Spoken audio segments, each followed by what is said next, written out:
Hello दोस्तों, दृष्टि IAS के पीटी रिवीजन सीरीज में एक बार फिर से आपका स्वागत है। मैं हूं गीतांजलि शुक्ला और आज हम बीते वर्ष वे कौन सी खास खबरें थी अगस्त माह में, किसके लिहाज से, विज्ञान एवं प्रौद्योगिकी के लिहाज से जो महत्वपूर्ण है, जिन पर चर्चा हमें करना चाहिए यहाँ पर अपनी पीटी रिवीजन सीरीज में, उन पर आज हम बात करेंगे।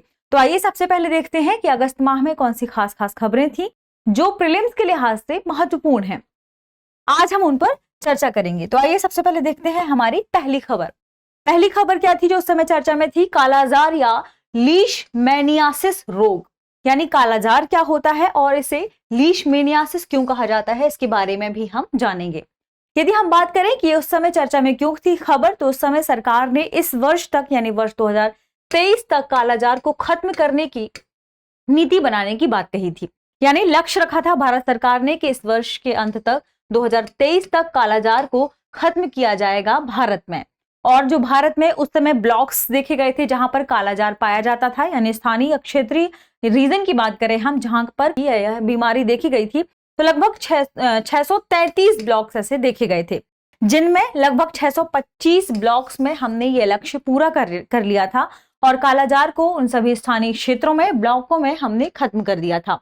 कुछ ही ब्लॉक्स बचे हुए थे जिन ब्लॉक्स में इस बार सरकार चर्चा कर रही थी कि इसे खत्म कर दिया जाएगा।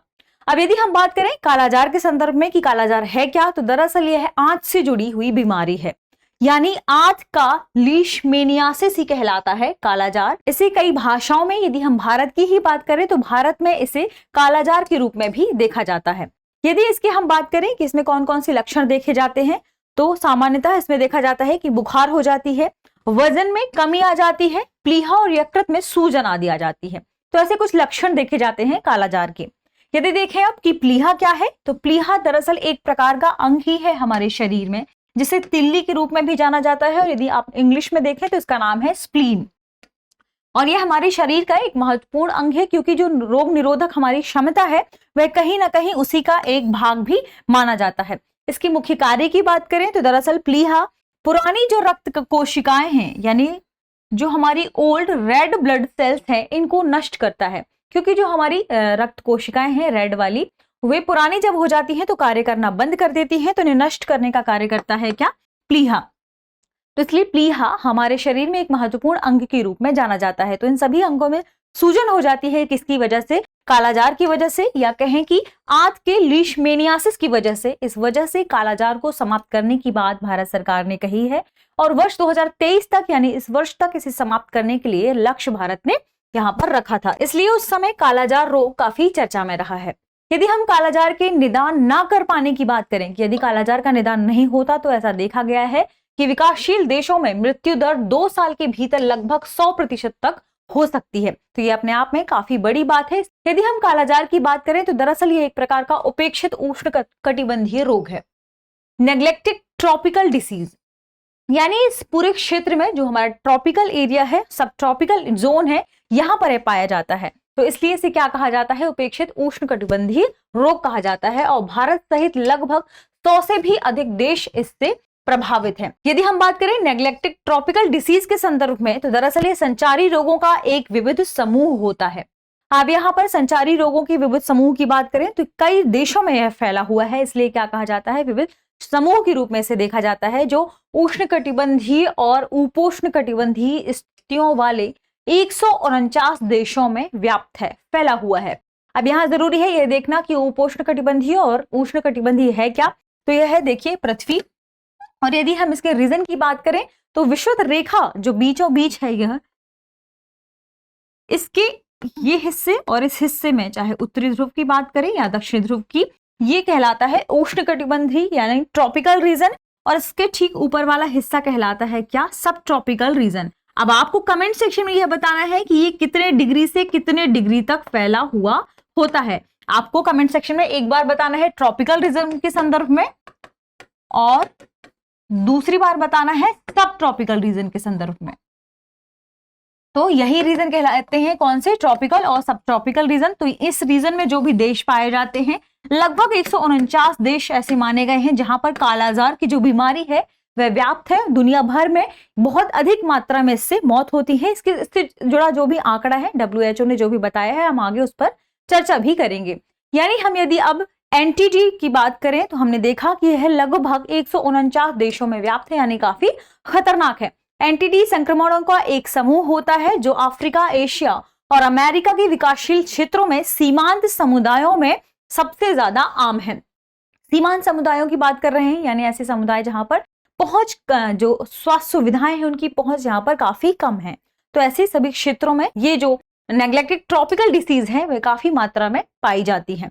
ये विभिन्न प्रकार के रोगजनकों के कारण होता है, जैसे वायरस, बैक्टीरिया, प्रोटोजोआ और परजीवी कीट। तो इन सभी के माध्यम से यह फैलता है, इसलिए जरूरी है कि इनसे बचा जाए। अब यदि हम बात करें कि यह फैलता कैसे है, तो दरअसल यह लीशमेनिया नामक एक परजीवी के कारण फैलता है। अब यहां पर बात करें परजीवी के संदर्भ में, परजीवी है क्या? तो दरअसल परजीवी यानी एक ऐसा जीव जो आपके शरीर में निवास करता है और निवास करने के बाद ये आपके शरीर से ही पोषण प्राप्त करता है। तो जब यह आपके शरीर से पोषण प्राप्त कर रहा है तो आपके शरीर को कमजोर करता है। इसलिए इसके लक्षणों में क्या शामिल है? हमारे शरीर का वजन कम हो जाना। तो जब वजन कम होगा इसी वजह से, क्योंकि परजीवी यहाँ पर निवास कर रहे हैं, इनकी संख्या फिर लगातार बढ़ती जाती है। ये परजीवी कैसे फैलते हैं? तो यहाँ पर बालू मक्खियों के काटने से यह रोग सर्वाधिक मात्रा में फैलने का मुख्य कारण माना जा रहा है। अब यदि हम बात करें लीशमेनियासिस के प्रकारों के संदर्भ में, तो इसके 3 प्रकार देखे गए हैं। भारत में जो सर्वाधिक फेमस प्रकार है, यानी भारत में जिसकी वजह से सर्वाधिक मात्रा में मृत्यु होती है, वह है आंत का लीशमेनियासिस, जो कि सबसे खतरनाक, सबसे गंभीर प्रकार इसका माना जाता है, जिसे शरीर के कई अंगों को प्रभावित कर देता है। यह शरीर के कई अंग यहाँ पर प्रभावित होते हैं, खराब हो जाते हैं और रोग का यह सबसे गंभीर रूप माना जाता है। इसके अलावा दूसरा प्रकार है त्वची लीशमेनियासिस, जिससे त्वचा के घावों का कारण बनता है यह, और बीमारी का यह सबसे आम रूप देखा जाता है। अफ्रीका जैसे क्षेत्र में यह जो कालाजार है वह काफी मात्रा में फैला हुआ है और काफी मात्रा में इसका कारण वहां पर क्या है? त्वची लीशमेनियासिस। यदि हम बात करें इसके तीसरे प्रकार के संदर्भ में, तो इसे कहा जाता है श्लेष्म त्वची लीशमेनियासिस, जिसमें यह बीमारी त्वचा एवं श्लेष्मीय घावों का कारण बनता है।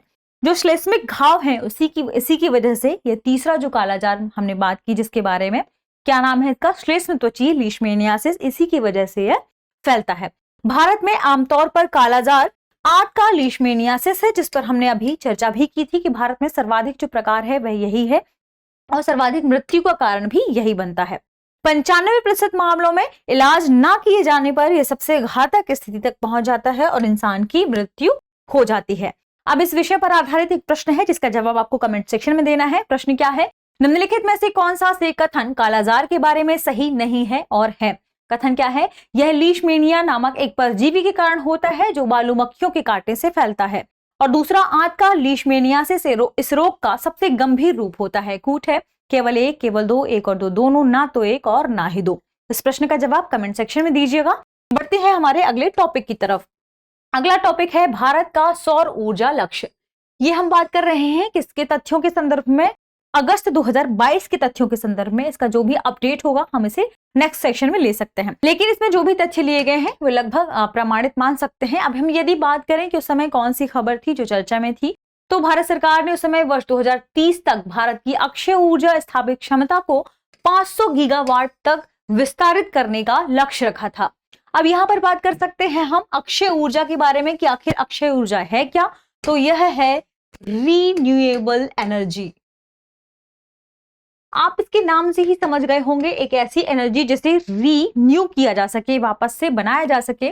तो ऐसे स्रोतों का इसमें इस्तेमाल किया जाता है जो स्रोत प्राकृतिक होते हैं और ये स्रोत क्षय नहीं होते, यानी इनका क्षय नहीं होता है, इन्हें फिर से बनाया जा सकता है। तो इसलिए इन स्रोतों को और इन स्रोतों से प्राप्त होने वाली ऊर्जा को क्या कहा जाता है? अक्षय ऊर्जा। तो भारत सरकार ने क्या लक्ष्य रखा है कि हम ऐसे ही स्रोतों के माध्यम से ऊर्जा को बनाएंगे, जो लगभग कितना होगा? 500 गीगावाट तक का लक्ष्य रखा है वर्ष 2030 का।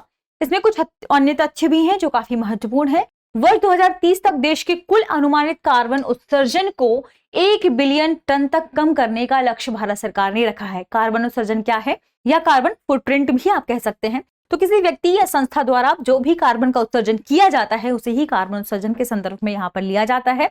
तो इसे भारत सरकार ने 1 बिलियन टन तक कम करने की बात कही है वर्ष 2030 तक। इसके साथ ही दशक के अंत तक देश की अर्थव्यवस्था की कार्बन तीव्रता को 45% से भी कम करने की बात या इसका लक्ष्य भारत सरकार ने निर्धारित किया है। वर्ष 2070 तक नेट जीरो कार्बन उत्सर्जन प्राप्ति का लक्ष्य निर्धारित किया गया है। नेट जीरो कार्बन उत्सर्जन क्या है, इसके बारे में कई सेशन में चर्चा की गई है। हम आपको कमेंट सेक्शन में बताना है कि नेट जीरो कार्बन उत्सर्जन है क्या।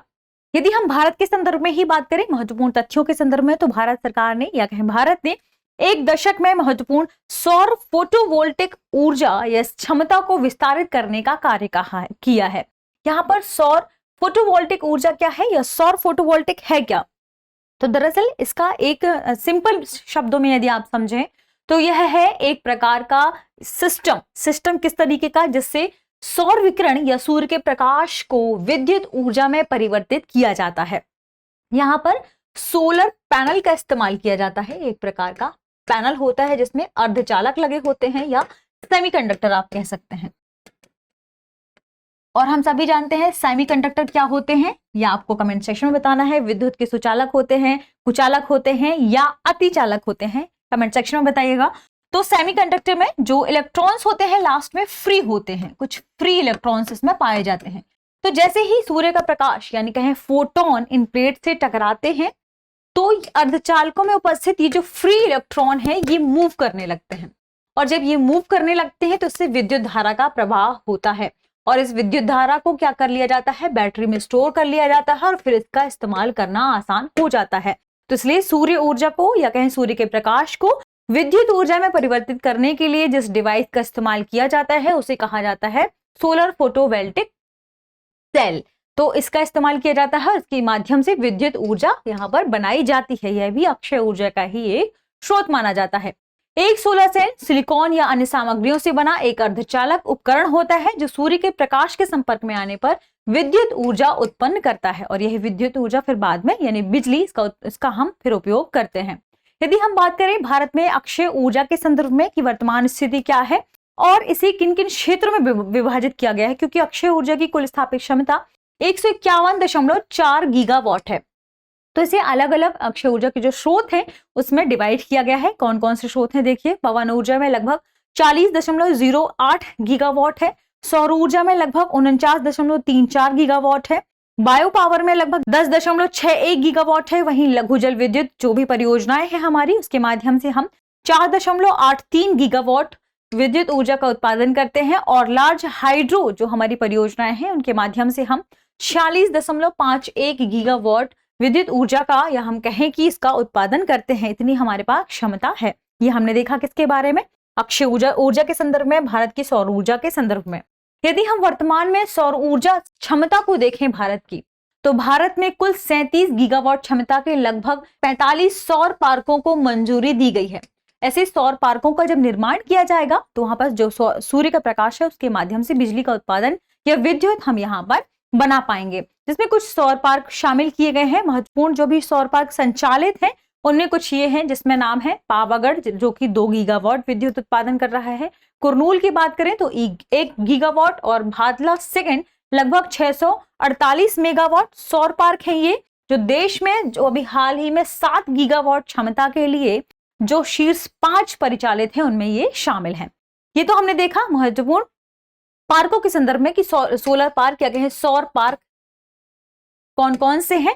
अब हम बात करेंगे अभी हाल ही में भारत में हाइब्रिड एक पार्क भी बनाया जा रहा है। कहां पर बनाया जा रहा है, गुजरात में। तो गुजरात में 30 गीगावाट क्षमता वाली सोलर पवन या कहें सौर पवन हाइब्रिड परियोजना का दुनिया का सबसे बड़ा अक्षय ऊर्जा पार्क स्थापित किया जा रहा है। यहाँ पर सौर ऊर्जा के साथ यानी सोलर प्लस विंड पवन ऊर्जा इसका इस्तेमाल करके बिजली का उत्पादन किया जाएगा।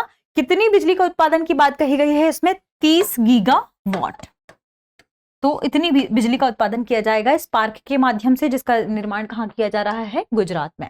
तो चलिए बढ़ते हैं हमारी अगली खबर की तरफ। अगली खबर क्या है, भारत की पहली स्वदेशी रूप से विकसित हाइड्रोजन फ्यूल सेल बस। यहाँ पर हाइड्रोजन फ्यूल सेल भी काफी महत्वपूर्ण था, उस समय काफी चर्चा में भी था, और हाइड्रोजन फ्यूल सेल काफी किफायती माना जा रहा है, इसलिए यह इसके बारे में भी जानना हमारे लिए जरूरी है। भारत की पहली हाइड्रोजन ईंधन सेल बस का शुभारंभ किया गया था, इस वजह से हाइड्रोजन ईंधन सेल चर्चा में आ गया था। अब यहाँ पर बात करें हाइड्रोजन ईंधन सेल के संदर्भ में कि यह होता क्या है, तो इसके साथ ही एक और चीज की शुभारंभ की गई थी, या हम कहें जिसकी शुरुआत की गई थी, उद्घाटन किया गया था, जिसमें एपॉक्सी रेजिन, पॉलीकार्बोनेट और अन्य इंजीनियरिंग प्लास्टिक के उत्पादन के लिए पायलट संयंत्र का उद्घाटन किया गया था। किसके सहयोग से किया गया था? CSIR के सहयोग से किया गया था। आपको बताना है यह कहां पर है। यहाँ पर चूंकि चर्चा में क्या था, हाइड्रोजन ईंधन सेल, तो हम देखेंगे हाइड्रोजन ईंधन सेल के संदर्भ में कि यह क्या है। तो यह एक प्रकार का क्या है? विद्युत रासायनिक उपकरण है। इसे हम आगे ईंधन सेल के संदर्भ में ही संबोधित करेंगे। तो एक प्रकार का विद्युत रासायनिक उपकरण है जो हाइड्रोजन को विद्युत ऊर्जा में परिवर्तित करता है। अब यहाँ पर क्या हो गया? हाइड्रोजन किस में परिवर्तित हो रहा है? विद्युत ऊर्जा में। तो इसीलिए इसे क्या कहा जा रहा है? Hydrogen fuel cell. अब यदि हम बात करें इसके बारे में ही कि ये होता क्या है, कैसे कार्य करता है, कैसे यहाँ पर किफायती है, तो यह यदि हम बात करें तो जो हमारे इलेक्ट्रॉनिक वाहन है उसमें हम किसका इस्तेमाल करते हैं? इलेक्ट्रिक बैटरी का इस्तेमाल करते हैं। तो ये उसकी तुलना में जो पारंपरिक बैटरियां जिनका हम इस्तेमाल करते हैं उसी की तरह काम करता है, लेकिन जो हमारी पारंपरिक बैटरी है हम उसे चार्ज करते हैं और उसे चार्ज करने में बहुत अधिक समय लगता है। यदि आप देखें वाहन वाली जो बैटरीज है कई घंटे भी ले लेती हैं, तो उन्हें चार्ज करने में क्या लगता है? समय लगता है। लेकिन जो हाइड्रोजन फ्यूल सेल है उसे बहुत कम समय में फिल किया जाता है। जैसे हम यहाँ पर जैव ईंधन फिल करते हैं जल्दी ही गाड़ियों में, वैसे ही यहाँ पर हाइड्रोजन ईंधन को भी फिल करना काफी आसान है। यानी यह डिस्चार्ज नहीं होता और बिजली से रिचार्ज करने की इसकी आवश्यकता नहीं पड़ती है, इसलिए यह काफी समय की बचत करता है। जब तक हाइड्रोजन की उपलब्धता रहेगी तब तक यह बिजली का उत्पादन करता रहेगा और जो हमारा वाहन है वह चलता रहेगा। इसलिए हाइड्रोजन फ्यूल सेल काफी महत्वपूर्ण तकनीक के रूप में सामने आई है। हाइड्रोजन ईंधन सेल तकनीक के तहत विद्युत ऊर्जा उत्पन्न करने के लिए हाइड्रोजन और ऑक्सीजन की आवश्यकता होती है। आप देखिए कितने मतलब आसानी से इनकी उपलब्धता हो जाएगी और वातावरण में जो कार्बन डाइऑक्साइड का उत्सर्जन होता है अन्य ईंधनों के संदर्भ में वह नहीं होगा। इलेक्ट्रिक जो हमारी बैटरीज है उनमें जो इतना समय लग रहा है रिचार्ज करने में उसे या चार्ज करने में वह भी नहीं लगेगा, तो इन सब की कमी हो जाएगी। और रासायनिक प्रतिक्रिया के रूप में ये बाहर उत्पाद के रूप में क्या देते हैं? केवल जल का उत्सर्जन करते हैं। तो ये हमारे पर्यावरण के लिहाज से भी काफी कुशल है और काफी महत्वपूर्ण इसे माना जा रहा है। इससे जीवाश्म ईंधन की उपयोगिता में भी हमारी निर्भरता कम होगी और इस उपयोगिता को हम आसानी से फिर खत्म कर सकेंगे। इसलिए हाइड्रोजन फ्यूल सेल काफी महत्वपूर्ण है। हाइड्रोजन फ्यूल सेल संचालित वाहनों के अब लाभ क्या है? तो वे कोई टेल पाइप उत्सर्जन जैसे गैसीय और कण प्रदूषकों का उत्सर्जन नहीं करेंगे। और इससे क्या होगा? जब ऐसा उत्सर्जन नहीं करेंगे तो हम जो जलवायु परिवर्तन देख रहे हैं किसकी वजह से? ग्रीन हाउस गैसेस के जो उत्सर्जन की वजह से देख रहे हैं जलवायु परिवर्तन को, उसमें यहाँ पर कमी आएगी। हम कहीं ना कहीं भारत सरकार के जो लक्ष्य निर्धारित किए गए हैं आने वाले समय में एक अच्छे यहाँ पर वातावरण के संदर्भ में, अच्छे पर्यावरण के लिए, तो उसके लिए हम यहाँ पर कार्य कर पाएंगे। तो ये एक बेहतरीन कदम माना जा सकता है इस लिहाज से भी।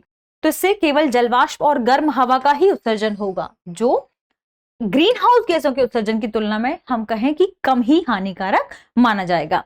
वे आंतरिक दहन इंजन वाहनों की तुलना में कहाँ बेहतर माने जाएंगे? अब यहाँ पर हम बात करें आंतरिक दहन इंजन वाहन।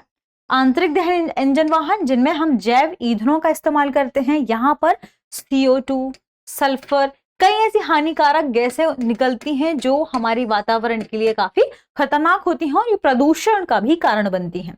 बैटरी चालित इलेक्ट्रिक वाहनों की तुलना में लाभ इसका सबसे महत्वपूर्ण क्या है? समय की बचत। रिफिल करना आसान होता है इसलिए समय की भी बचत करता है। तो ये हमने देखा किसके बारे में? हाइड्रोजन फ्यूल सेल के बारे में, और ये महत्वपूर्ण है इसलिए इसे भी आप ध्यान से देख लीजिएगा। इसके बाद इस पर आधारित एक प्रश्न है। प्रश्न क्या है? निम्नलिखित कथनों पर विचार कीजिए। कथन क्या है?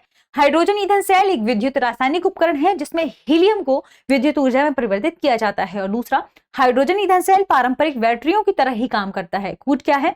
उपयुक्त में से कौन सा से कथन सही है और है? केवल एक, केवल दो, एक और दो, दोनों, ना तो एक और ना ही दो। इसका जवाब आपको कहां देना है? कमेंट सेक्शन में। बढ़ते हैं हमारी अगली खबर की तरफ। अगली खबर क्या है? फेशियल रिकॉग्निशन टेक्नोलॉजी या कहें फेशियल रिकॉग्निशन तकनीक, जिसके माध्यम से आप अपने फेस को, हम देखते हैं फेस फोन लॉक में हम फेस लॉक का ही इस्तेमाल करते हैं। यही तकनीक क्या कही जाती है? Facial recognition technology. लेकिन बहुत सारे ऐसे सेक्टर हैं जहां पर अभी फेशियल रिकॉग्निशन टेक्नोलॉजी का इस्तेमाल किया जाता है ताकि फ्रॉड से बचा जा सके। जैसे बैंकिंग सेक्टर, स्वास्थ्य से संबंधित जो हमारा सेक्टर है, स्वास्थ्य विभाग है, वह भी इसका इस्तेमाल करता है। इसके साथ ही कई ऐसे सिक्योरिटी फीचर्स हैं जिनका बड़ी बड़ी जो लैब्स हैं वहां भी ऐसे ही टेक्नोलॉजी का इस्तेमाल किया जाता है। तो इसलिए फेस रिकॉग्निशन टेक्नोलॉजी काफी महत्वपूर्ण है और आइए अब हम इसके बारे में देखते हैं। तो एक प्रकार का एल्गोरिथम आधारित तकनीक है और ये इस्तेमाल करता है किसका, आर्टिफिशियल इंटेलिजेंस का, यानी यह एआई आधारित तकनीक भी मानी जा सकती है, जिसमें हमारे चेहरे यानी फेस को ये रिकॉग्नाइज करते हैं, जिसमें हमारी दोनों आंखों के बीच की दूरी देखी जाती है। फिर देखा जाता है इन ब्लॉक्स को कि हम कितने डेप्थ में व्यक्ति की आई है, इसे भी ध्यान से देखा जाता है। आपके फॉरहेड से आपके चिन की डिस्टेंस देखी जाती है और इन सभी के आधार पर, चाहे वो राइट साइड हो या लेफ्ट साइड हो, इन सभी के आधार पर फिर ये एक एल्गोरिथम के आधार पर किसी व्यक्ति की पहचान को सुनिश्चित करता है। ऐसा माना जाता है कि लगभग 75% यह सही भी है, इससे संबंधित जो डेटा है वह सही है। तो हर व्यक्ति के फेशियल रिकॉग्निशन डेटा को यहाँ पर रखने की बात चल रही थी, इस वजह से यह तकनीक उस समय चर्चा में थी। यदि हम बात करें इसकी संदर्भ में कि यह क्या क्या करता है, तो यह किसी व्यक्ति के चेहरे की विशेषताओं की पहचान और उसका मानचित्रण करके चेहरे का डिजिटल नक्शा बनाता है ताकि डेटाबेस में इसे रखा जा सके। ऑटोमेटेड फेशियल रिकॉग्निशन सिस्टम में बड़े डेटाबेस का इस्तेमाल व्यक्ति के चेहरे का मिलान करने और उसकी पहचान करने के लिए किया जाता है, क्योंकि कई बार देखा जाता है कि क्राइम बहुत ज्यादा बढ़ते हैं। तो क्राइम बढ़ने में क्या किया जाता है, बहुत सारे ऐसे देश हैं जैसे चीन ही देख लीजिए, वहां पे जो पुलिस है वे अपने चश्मे में भी इसका इस्तेमाल करती है ताकि स्कैन करके बताया जा सके कि सामने जो व्यक्ति जा रहा है क्या उसका पिछला कोई क्राइम रिकॉर्ड है या नहीं, तो उसे आसानी से उस व्यक्ति को पकड़ा जा सकता है, इसलिए इस तकनीक का इस्तेमाल किया जाता है। सीसीटीवी फुटेज से ली गई एक अज्ञात व्यक्ति की छवि की तुलना में मौजूदा जो भी डेटाबेस है उससे फिर मैच किया जाता है और फिर उस व्यक्ति के बारे में यहाँ पर पता लगाया जाता है। ये हमने देखा किसके बारे में, फेशियल रिकॉग्निशन टेक्नोलॉजी के बारे में। उसके कार्य की बात कर लेते हैं। मुख्य रूप से कैमरे के माध्यम से चेहरे उसकी विशेषताओं को कैप्चर करके रखते हैं और फिर इसके एक सॉफ्टवेयर में डालते हैं, सॉफ्टवेयर के माध्यम से फिर इसका उपयोग किया जाता है। कैप्चर किया गया चेहरा एक डेटाबेस में संग्रहित कर लिया जाता है और उपयोग सुरक्षा उद्देश्यों, बैंकिंग आदि सेवाओं के लिए इसका फिर बाद में उपयोग किया जाता है। फेस रिकॉग्निशन किसी की पहचान को प्रमाणित करने के लिए डेटाबेस पर व्यक्ति की तस्वीर के साथ मिलान करने के उद्देश्य से किया जाता है। हमने भी चर्चा भी की, किसी व्यक्ति के बारे में जब जानकारी इकट्ठा करनी होती है या किसी व्यक्ति का क्राइम रिकॉर्ड देखना होता है या बैंकिंग सेक्टर में किसी व्यक्ति की जानकारी यहाँ पर हमें सुरक्षित रखनी होती है ताकि किसी भी प्रकार का फ्रॉड ना हो सके। स्वास्थ्य विभाग में यदि हमें किसी व्यक्ति के डेटा को यहाँ सुरक्षित रखना होता है तो इन सभी क्षेत्रों में यहाँ पर फेस रिकॉग्निशन टेक्नोलॉजी का इस्तेमाल किया जाता है। फोन को हम अनलॉक करने के लिए 1:1 सत्यापन का प्रयोग करते हैं। हम एक अपनी इमेज दे देते हैं और फिर उसी व्यक्ति के द्वारा इसे अनलॉक किया जाता है। यहाँ इसके साथ ही एक महत्वपूर्ण और सूचना है, दिल्ली पुलिस जैसी कानून प्रवर्तन एजेंसियां आमतौर पर 1:N सत्यापन का प्रयोग करती हैं, यानी एक व्यक्ति का डेटा यहाँ रख लिया जाता है और फिर आप उसके माध्यम से कई व्यक्तियों को यहाँ पर चेक कर सकते हैं कि क्या यह डेटा व्यक्ति से मिलता है या नहीं। यदि कोई डेटा किसी व्यक्ति से मिल जाता है तो उसके बाद, क्योंकि क्राइम वाली एजेंसियां हैं तो इससे पता करने के लिए ऐसे ही जांच करती हैं, जिससे पुलिस बल की संख्या में यहाँ पर कमी को परिभाषित किया जा सके, क्योंकि हम सभी जानते हैं कि पूरे भारत में 1 लाख व्यक्ति में यहाँ पर 144 पुलिस कर्मचारी हैं मात्र कार्य करने के लिए। इसलिए जरूरी क्या है कि पुलिस कार्यबल को, जो कि कम है बहुत ज्यादा संख्या में, तो इसे फेस रिकॉग्निशन टेक्नोलॉजी के माध्यम से ही ऐसी समस्याओं का समाधान किया जा सकता है। चलिए बढ़ते हैं अगली खबर की तरफ। खबर है लघु मॉड्यूलर रिएक्टर यानी स्मॉल न्यूक्लियर पावर रिएक्टर्स। अब यहाँ पर हम आगे न्यूक्लियर पावर रिएक्टर के बारे में भी चर्चा करेंगे, लेकिन यहाँ पर खबर क्या है, लघु मॉड्यूलर रिएक्टर आखिर चर्चा में क्यों आ गए हैं, यानी स्मॉल न्यूक्लियर पावर रिएक्टर चर्चा में क्यों आ गए हैं। तो दुनिया भर में अब इन्हें बनाने की शुरुआत चल रही है, खासा चलन चल रहा है स्मॉल न्यूक्लियर पावर रिएक्टर्स को बनाने का। बड़े बड़े नाभिकीय रिएक्टरों की तुलना में छोटे होते हैं, उनके लिए एक स्पेसिफिक स्थान की जरूरत होती है, एक स्पेसिफिक बड़ी मात्रा में भूमि की जरूरत होती है और एक ऐसे क्षेत्र में बनाए जाते हैं जहां पर घनी आबादी कम से कम हो। तो ऐसे में किन की ओर देखा जा रहा है, लघु मॉड्यूलर रिएक्टरों की ओर देखा जा रहा है। और विश्व भर में अब कई ऐसे देश हैं जो इनका ही निर्माण कर रहे हैं। ये विश्वसनीय ऊर्जा आपूर्ति के लिए महत्वपूर्ण है, इनसे ऊर्जा की आपूर्ति सुनिश्चित होती है, टरबाइन वगैरह चलती है, विद्युत का उत्पादन होता है। इसके साथ ही उन्नत सुरक्षा प्रदर्शन दे रहे हैं, कम क्षेत्र में बनाए जा रहे हैं, लागत भी कम है और बेहतर यहाँ पर टेक्नोलॉजी का इस्तेमाल करके यहाँ उन्नत सुरक्षा प्रदर्शन देते हैं और ये काफी किफायती माने जा रहे हैं। इसलिए यहाँ पर स्मॉल न्यूक्लियर पावर रिएक्टर का इस्तेमाल विश्व भर में किया जा रहा है और अब इनका निर्माण भी कई देशों द्वारा किया जा रहा है। यदि हम बात करें स्मॉल न्यूक्लियर पावर रिएक्टर के संदर्भ में, तो एक प्रकार के परमाणु रिएक्टर होते हैं, नाभिकीय रिएक्टर होते हैं, जिनसे केवल 10 से 30 मेगावाट बिजली का उत्पादन किया जा सकेगा। यानी यदि आपकी कम आपूर्ति है तो आप इनका निर्माण अपने आसपास करवा सकते हैं। देश के संदर्भ में हम बात कर रहे हैं और इससे फिर ऊर्जा या कहें बिजली का उत्पादन आप प्राप्त कर सकते हैं। एक ही साइट पर इनकी कई यूनिट्स लगाना लगभग संभव होता है, इसलिए ये काफी किफायती माने जा रहे हैं और सुरक्षा प्रदर्शन के माध्यम से भी काफी बेहतरीन देखे गए हैं। विविधता और साधारण डिजाइन के चलते इन्हें उन स्थानों पर भी लगाना काफी आसान होता जा रहा है जहां पर पारंपरिक नाभिकीय रिएक्टर को लगाना मुश्किल हो जाता है, इसलिए इनकी ओर लोग देख रहे हैं। नाभिकीय रिएक्टर एक ऐसा यंत्र है जिसमें नाभिकीय श्रृंखला अभिक्रिया का इस्तेमाल किया जाता है और यह एक प्रकार की नियंत्रित अभिक्रिया होती है। अब यहाँ हम बात करेंगे नाभिकीय श्रृंखला अभिक्रिया के संदर्भ में। तो एक प्रकार का यहाँ पर जैसे यूरेनियम हम ले लेते हैं, उसके नाभिक में बौछार करवाई जाती है न्यूट्रॉनों की। तो न्यूट्रॉन की जब यहाँ बौछार करवाई जाती है तो नाभिक विभाजित होकर कई हिस्सों में टूट जाता है और जब यह विभाजित होकर टूटता है तो कई बड़ी मात्रा में ऊर्जा का या कहें ऊष्मा का उत्सर्जन होता है और इसी ऊष्मा के माध्यम से वहां पर जो टरबाइन वगैरह है वो चलाई जाती हैं और फिर विद्युत का उत्पादन होता है। यानी विद्युत के उत्पादन के लिए सभी प्रक्रियाएं अपनाई जाती हैं, जिसे क्या कहा जाता है, नाभिकीय श्रृंखला अभिक्रिया। लेकिन नियंत्रित नाभिकीय श्रृंखला अभिक्रिया, अब इसी से बिजली का उत्पादन भी किया जाता है। अब ये कई प्रकार के होते हैं, जैसे आप इनका नाम याद रखिएगा, pressurised water reactor, boiling water reactor, pressurised heavy water reactor, fast breeder reactor और थर्मल रिएक्टर।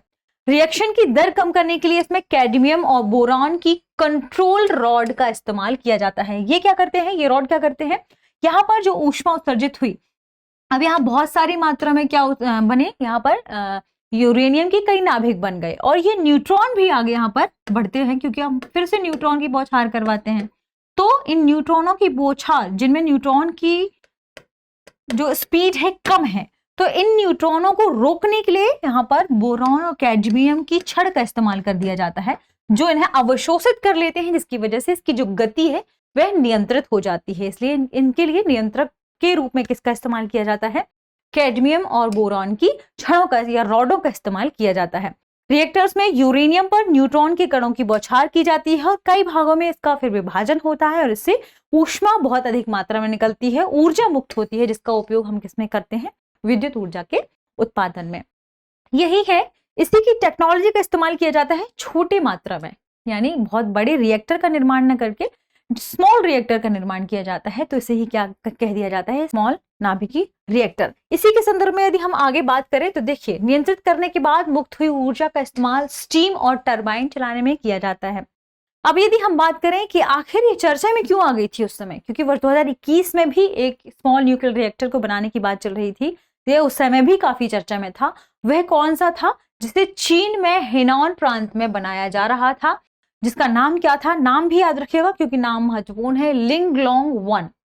इसका निर्माण शुरू किया था चीन ने वर्ष 2021 में हेनान प्रांत में, जिसे चांगजियान परमाणु ऊर्जा संयंत्र में दुनिया के पहले वाणिज्यिक लघु मॉड्यूलर रिएक्टर के रूप में भी जाना जाता है। परमाणु रिएक्टर के बारे में भी जानना जरूरी है कि आखिर परमाणु रिएक्टर होते क्या हैं। तो वह संयंत्र जिनमें नाभिकीय ऊर्जा को ऊष्मा में परिवर्तित कर विद्युत ऊर्जा प्राप्त की जाती है, उसे ही कहा जाता है परमाणु रिएक्टर। तो ध्यान रखिएगा कि इसमें नाभिकीय ऊर्जा का इस्तेमाल किया जाता है, किसके लिए, उसमें जो ऊष्मा पैदा होती है उसके बाद विद्युत ऊर्जा के उत्सर्जन के लिए, इनके निर्माण के लिए, इसकी प्राप्ति के लिए, तो उसे कहा जाता है परमाणु रिएक्टर। इसमें होने वाली विखंडन श्रृंखला अभिक्रिया को हमने अभी जाना कि ये क्या होता है, विखंडन श्रृंखला अभिक्रिया होती है जो कि नियंत्रित होती है, जिसमें बोरॉन और कैडमियम की छड़ों का उपयोग किया जाता है नियंत्रक के रूप में। तो ये हमने जान लिया इसके बारे में। अब बढ़ते हैं हमारी अगली खबर की तरफ। अगली खबर है पेन प्लस रणनीति। ये काफी महत्वपूर्ण रणनीति है जो अगस्त 2022 में चर्चा में थी, तो इसलिए यह काफी महत्वपूर्ण हो जाती है। ध्यान रखिएगा कैसी रणनीति है। अफ्रीका ने पेन प्लस रणनीति का इस्तेमाल किया था अपने कई क्षेत्रों में ये क्योंकि रीजन वाइज यहाँ पर स्ट्रेटेजी अपनाई गई थी, इसलिए यह काफी महत्वपूर्ण है। किस लिए अपनाई गई थी? गंभीर गैर संचारी रोगों के निदान, उपचार और देखभाल तक पहुंच को बढ़ावा देने के लिए, पहुंच को सुनिश्चित करने के लिए बहुत से ऐसे क्षेत्र थे, बहुत से ऐसे इलाके थे जहां पर जो हमारी नॉन कम्युनिकेबल डिजीज है, जैसे हृदय रोग हो गया, मधुमेह हो गया, तो इन सब की हर एक व्यक्ति तक पहुंच हो सके, हर एक रीजन तक पहुंच हो सके, इसे ही सुनिश्चित करने के लिए अफ्रीका ने पैन प्लस रणनीति अपनाई थी। पूछा जा सकता है पैन प्लस रणनीति के संदर्भ में यह है क्या? तो आइए हम इसके बारे में भी जानते हैं। तो गंभीर गैर संचारी रोगों को संबोधित करने के लिए एक क्षेत्रीय रणनीति है, यानी रीजन वाइज रणनीति है, जिसका उद्देश्य क्या है? पुराने और गंभीर नॉन कम्युनिकेबल डिजीज यानी रोग जो है, उनके रोगियों के उपचार में पहुंच के अंतर को समाप्त कर दिया जाए, लोगों तक उसकी जो पहुंच है वह आसान हो सके, हर एक व्यक्ति, हर एक रीजन इसके यहाँ पर पहुंच को इनकी उपलब्ध हो सके, इसलिए इस रणनीति का इस्तेमाल किया गया था। इस रणनीति के अंतर्गत क्या कहा गया है? यह रणनीति देशों से आग्रह करती है कि पुराने और गंभीर गैर संचारी रोगों से निपटने के लिए मानकीकृत कार्यक्रम का निर्माण किया जाए। बड़े बड़े कार्यक्रम, ये छोटे छोटे कार्यक्रमों के माध्यम से जो नॉन कम्युनिकेबल डिजीज हैं उन तक दवाओं की पहुंच, लोगों तक दवाओं की पहुंच को यहाँ उपलब्ध करवाया जाए, इसलिए यह रणनीति तैयार की गई है। जिला अस्पतालों में आवश्यक दवाएं, प्रौद्योगिकी तथा निदान उपलब्ध और पहुंच प्रदान करने के लिए इसका इस्तेमाल किया गया है। मुख्यतः शुरुआत की बात ध्यान रखिएगा, अफ्रीका द्वारा इसकी शुरुआत की जा रही है। अब हम बात करेंगे गैर संचारी रोगों के बारे में कि गैर संचारी रोग आखिर होते क्या है। नाम से ही आप समझ सकते हैं, नॉन कम्युनिकेबल, संक्रामक रोग नहीं है। संक्रामक रोग नहीं है तो वे रोग जो कि फैलते नहीं है आसानी से, व्यक्ति में जन्मजात होते हैं या आनुवंशिक होते हैं, तो वह चिकित्सकीय स्थितियां या रोग जो संक्रामक कारकों के कारण नहीं फैलते हैं, ये दीर्घकालिक बीमारियों के रूप में भी जानी जाती हैं और लंबे समय तक ये बनी रहती हैं तथा आनुवांशिक और शारीरिक, पर्यावरण और व्यवहार कारकों के संयोजन के परिणाम की वजह से होती हैं। इसे ही कहा जाता है नॉन कम्युनिकेबल डिजीज या कहें गैर संचारी रोग। ये रोग वे पुरानी स्थितियां हैं जो बच्चों, किशोरों और वयस्कों में उच्च स्तर की विकलांगता को भी पैदा कर सकती हैं और मृत्यु का भी कारण बनती है। यदि उन्हें अनुपचारित छोड़ दिया जाता है तो ये काफी खतरनाक होती हैं और फिर लोगों की मौत इसमें हो जाती है। कौन कौन से ऐसे रोग हैं? यदि हम मुख्य रोगों की बात करें तो इसमें है हृदय रोग, कैंसर, मधुमेह, अस्थमा आदि रोग इसमें शामिल हैं। विश्व स्तर की बात करें तो नॉन कम्युनिकेबल डिसीज रुग्णता और मृत्यु का मुख्य कारण पाई गई है। WHO के आंकड़ों की बात करें यदि हम, तो उसने कहा था कि वैश्विक स्तर पर लगभग 71% मौतों का कारण क्या है? नॉन कम्युनिकेबल डिजीज यानी गैर संचारी रोग। अफ्रीकी क्षेत्रों में मृत्यु दर का अनुपात लगभग 70 से 88% के बीच देखा गया है। इसलिए अफ्रीका द्वारा इस रणनीति का इस्तेमाल किया जा रहा है, जिसका नाम क्या है? पैन प्लस रणनीति। और पैन प्लस रणनीति काफी महत्वपूर्ण रणनीति है। तो अगस्त 2022 में ये खास खबरें थी जो चर्चा में थी। आज के सेशन में इतना ही। मिलते हैं अब अगले महीने की खास खबरों में जो कि साइंस एंड टेक्नोलॉजी के लिहाज से महत्वपूर्ण होंगी। आप इनसे जो आज हमने चर्चा की, इनसे जुड़े अन्य तथ्यों को भी देख सकते हैं, यानी उस महीने में जो खास खबरें थी हमने उन पर ही चर्चा की है। अब मिलते हैं अगले सेशन में, तब तक पढ़ते रहिए, रिवीजन करते रहिए। शुक्रिया।